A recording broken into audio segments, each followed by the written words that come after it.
Everyone, hi, welcome back to my YouTube channel Naukri Samachar. Guys, कैसे हैं आप लोग?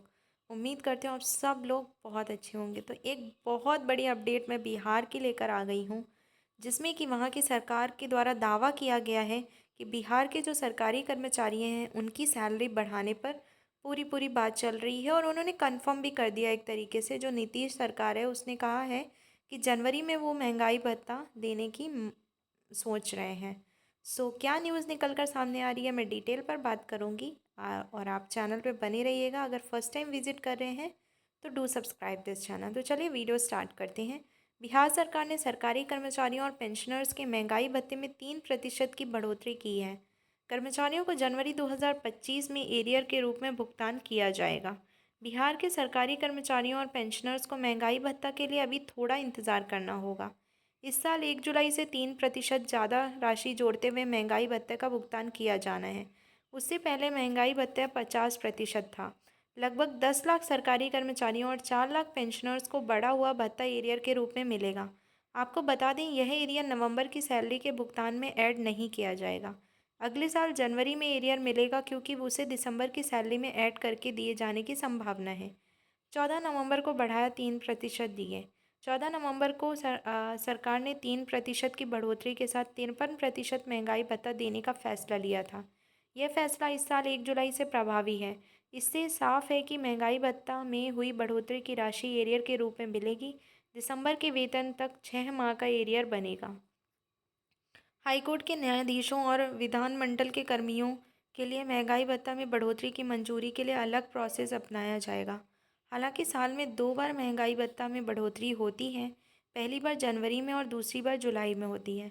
दोनों महीने की पहली डेट से बढ़ोतरी का प्रस्ताव असरदार होता है। डिसीजन में देर होने पर बकाया राशि एरियर के तौर पर दी जाती है। आईटी प्रबंधकों, सहायकों व कार्यपालक को मिलेगा लाभ। अलग अलग डिपार्टमेंट, जिलों, निदेशालयों और अलग अलग कमीशन में काम कर रहे आईटी प्रबंधकों, आईटी सहायकों तथा कार्यपालक सहायकों को अब समूह स्वास्थ्य बीमा का भी लाभ मिलेगा। बिहार एडमिनिस्ट्रेटिव सुधार मिशन सोसाइटी की शासी निकाय गवर्निंग बॉडीज़ की सोमवार को हुई बैठक में इस पर फैसला लिया गया। इस संबंध में अब इच्छुक बैंकों से प्रस्ताव लेकर ग्रुप हेल्थ इंश्योरेंस योजना के अमल करने के लिए सामान्य प्रशासन विभाग के सचिव को ऑथोराइज्ड किया गया। बिहार में अलग अलग डिस्ट्रिक्ट डायरेक्ट तथा कमीशन में 128 आईटी प्रबंधक, जिला, अनुमंडल तथा प्रखंड में 910 आईटी सहायक तथा 3099 कार्यपालक सहायक काम कर रहे हैं। इन सभी को ग्रुप हेल्थ इंश्योरेंस का लाभ मिलेगा। बिहार एडमिनिस्ट्रेटिव सुधार मिशन द्वारा ग्रुप क, ख और ग के अधिकारियों के साथ साथ कर्मियों की चल व अचल संपत्ति की घोषणा वेबसाइट पर होती है। इस काम में आईटी मैनेजर और असिस्टेंट की सेवा ली जाती है।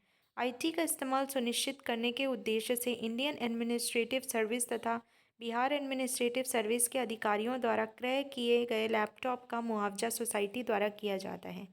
आईटी प्रबंधक व सहायक की देखरेख में जिज्ञासा हेल्पलाइन और बिहार लोक शिकायत निवारण अधिकार अधिनियम के अंतर्गत शिकायत दर्ज कराने को लेकर समाधान हेल्पलाइन का संचालन भी किया जाता है। तो ये कुछ न्यूज़ निकल कर आ रही थी, जो कि थी डीए से रिलेटेड, जो एरियर से रिलेटेड थी, जो कि पूरा पैसा एरियर्स के साथ ऐड होकर, जो कि बिहार सरकार ने कहा है कि वो जनवरी की सैलरी में मिलेगा। तो ये न्यूज़ निकल कर सामने आ रही थी, जो कि मुझे आप लोगों के साथ शेयर करना बहुत ज़रूरी था।